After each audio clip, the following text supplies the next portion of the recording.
That nagging sinus infection, a persistent skin rash, or even a necessary dental procedure often leads us down a familiar path, a prescription for antibiotics.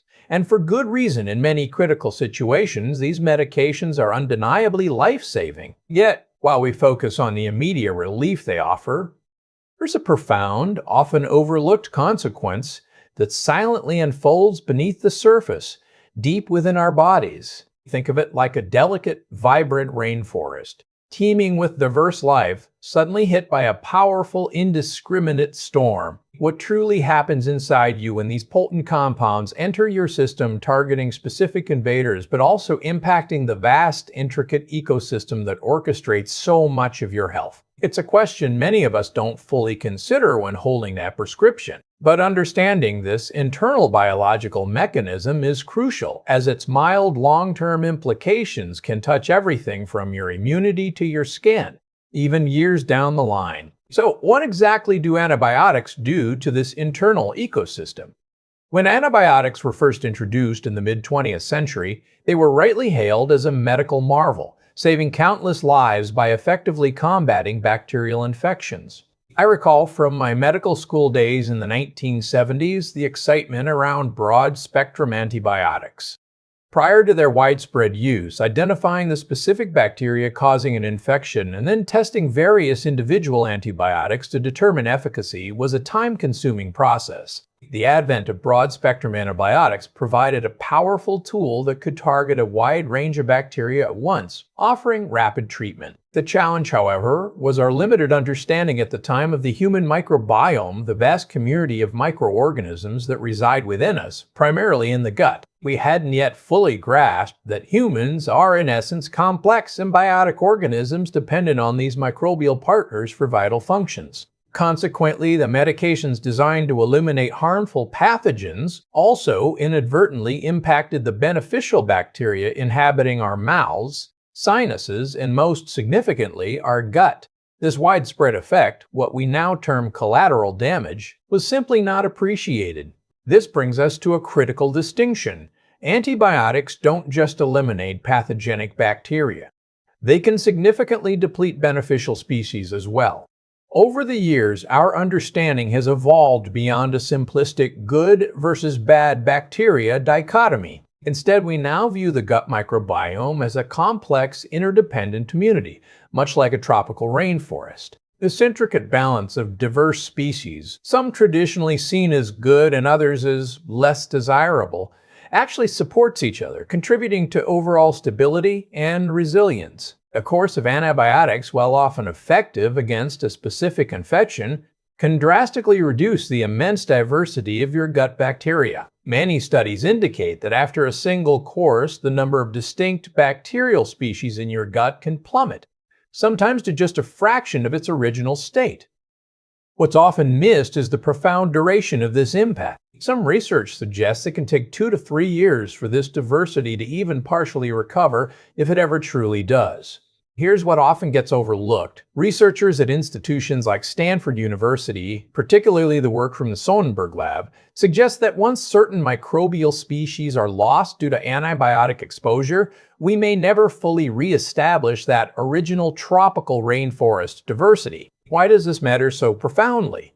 We now understand that our gut bacteria continuously communicate with our immune system, essentially teaching it to distinguish between harmless foreign substances, beneficial microbes, and true threats. The significant loss of microbial diversity, this depletion of our internal rainforest, can leave our immune system disoriented, potentially leading to an overreactive state, almost as if it's perpetually on high alert. This shift can influence how our immune system responds to everyday exposures.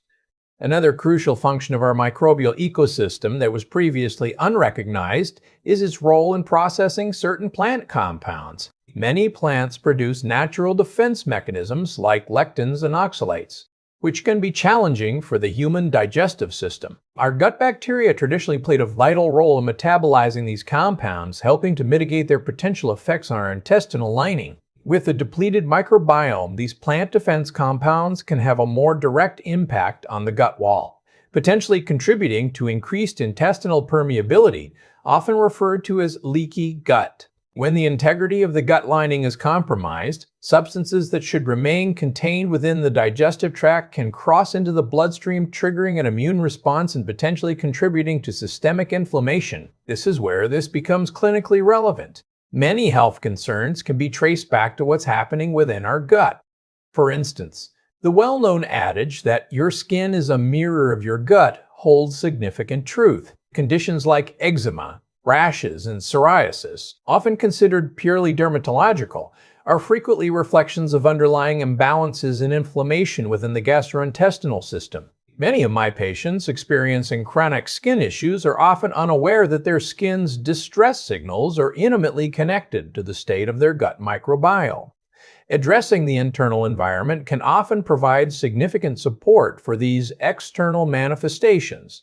Now, you might be wondering about different types of antibiotic exposure. What about oral antibiotics, like medicated mouthwashes designed to treat bacteria in the mouth? The bad news is that your oral cavity also hosts its own complex tropical rainforest of bacteria, a delicate balance of diverse species that are essential for oral health and even systemic processes. Disrupting this oral flora can have downstream effects. For example, specific oral bacteria are critical for converting nitrates from the foods we eat into beneficial nitric oxide, which plays a role in cardiovascular health. So, indiscriminately eliminating oral bacteria, even with topical swishes, can have broader physiological implications. If an antibiotic is topical and stays localized, like in certain skin applications, its systemic impact may be reduced, but absorption can still occur, potentially influencing the gut microbiome to some degree.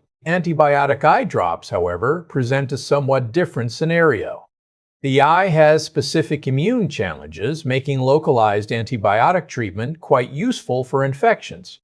Generally, these drops are designed to stay primarily localized. While a minuscule amount might drain through the tear ducts into the back of the throat and potentially reach the gut, the dosage is typically so small that it's generally not a primary concern for significant gut microbiome disruption. Therefore, if a healthcare professional recommends antibiotic eye drops for a specific infection, it's usually not a situation to cause undue alarm regarding your gut health.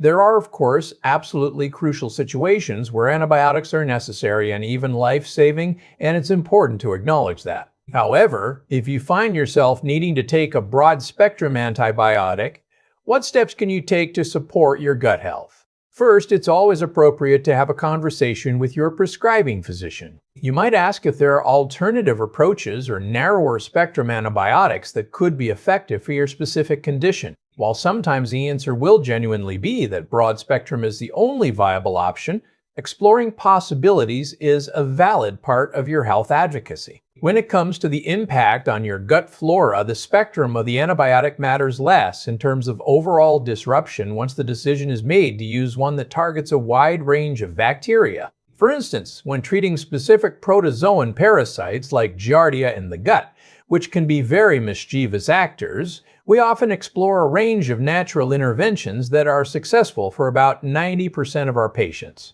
However, in persistent cases, a targeted antibiotic may become a necessary nuclear option to eradicate the parasite after other strategies have not yielded results. The key here is exploring the least impactful effective solutions first. So, if antibiotics become necessary, how can you actively support the restoration of your gut microbiome? The primary strategy involves reintroducing a wide variety of beneficial bacteria. This begins with broad-spectrum probiotics, which contain numerous bacterial strains. However, here's a crucial point. Many conventional probiotics are vulnerable to gastric acid in the stomach and may not survive to colonize the gut where they are needed. Therefore, seeking out enteric-coated probiotic capsules is often recommended, as these are designed to bypass the stomach's harsh environment and deliver the beneficial bacteria to the intestines. Beyond merely introducing new bacteria, think of probiotics like planting grass seed. If you sow seeds in a desert, they won't thrive without moisture and nourishment. Similarly, your probiotics need something to eat to establish and flourish. This is where prebiotics, non-digestible fibers that feed beneficial gut bacteria, and postbiotics, beneficial compounds produced by bacteria, become incredibly important. They act as the water and fertilizer for your gut's new inhabitants. Supporting the reestablishment of a healthy gut microbiome, especially after significant antibiotic exposure, is a considerable undertaking. In patients who begin with a depleted gut environment following a course of antibiotics or years of intermittent exposure, it can often take a minimum of 6 months to observe demonstrable positive shifts in the composition and diversity of their gut bacteria. Achieving anything close to the desired level of diversity may realistically require 1 to 2 years of consistent effort. Consider the example of a forest fire, a scenario we often see in California. While we can plant new trees, it's unrealistic to expect a mature, thriving forest in a year or two. It may take 20 or 30 years for that ecosystem to fully regenerate. Similarly, expecting a rapid transformation of the gut microbiome after significant disruption would be biologically naive. Consistency and patience are key, acknowledging that internal biological changes often precede visible symptomatic improvements. Beyond personal prescriptions, it's also vital to consider hidden sources of antibiotic exposure. Antibiotics are widely used in conventionally raised farm animals, not just to prevent disease, but also to promote faster growth and weight gain. This means that even if you diligently avoid antibiotics for yourself, consuming conventionally raised animal products can still expose you to residual, broad-spectrum antibiotics. There was a notable instance where the Chinese government raised concerns about American chicken exports, citing findings that a significant percentage of the chicken meat contained antibiotic residues. Despite regulations against their direct use in animal feed in the final stages, this highlights that even with regulations, unintended or illegal practices can lead to exposure. Therefore, understanding the sourcing of your food, ideally choosing pasture-raised or organic animal products, can help minimize this often unseen exposure. Connecting with local farmers and understanding their practices can be a powerful strategy. This systemic view of health is particularly relevant for those with a family or personal history of conditions like allergies, eczema, asthma, or autoimmune issues. I frequently observe that individuals with these predispositions often have a history of significant antibiotic exposure, either in childhood or later in life. For these individuals, whose gut microbiomes often present as a desert wasteland, intensive, sustained efforts are often necessary to support the reestablishment of that internal tropical rainforest. This holistic integration module reminds us that everything is connected. Gut health influences inflammation, which impacts immune regulation, nutrient absorption, is dependent on a healthy gut and stress physiology, sleep quality, and even circulation can all be modulated by the state of our microbial ecosystem. The same careful consideration should also extend to our canine companions. A dog's microbiome is just as complex and crucial as a human's. While antibiotics can be a necessary nuclear option for certain acute conditions, such as severe diarrhea in dogs, and often yield rapid results, pet owners should engage in similar conversations with their veterinarians. For instance, when dealing with skin issues in dogs like itching or eczema, it's important to investigate underlying causes of gut dysbiosis and increased intestinal permeability rather than relying solely on oral antibiotics. Just as with humans, a dog's skin can often be a direct reflection of imbalances within their gut, and supporting their gut health can often provide a more sustainable solution for chronic skin conditions. Remember, the journey to support a healthy gut is a marathon, not a sprint. Realistic biological timelines mean that sustained, consistent efforts yield the most lasting benefits, and individual variability in response is always to be expected. If you found this information valuable, please consider subscribing to stay informed. I'm curious to hear from you. What health concern brought you to this video today, and how old are you? Share your thoughts in the comments below. This content is educational only and not medical advice. For persistent concerns, consult a qualified professional.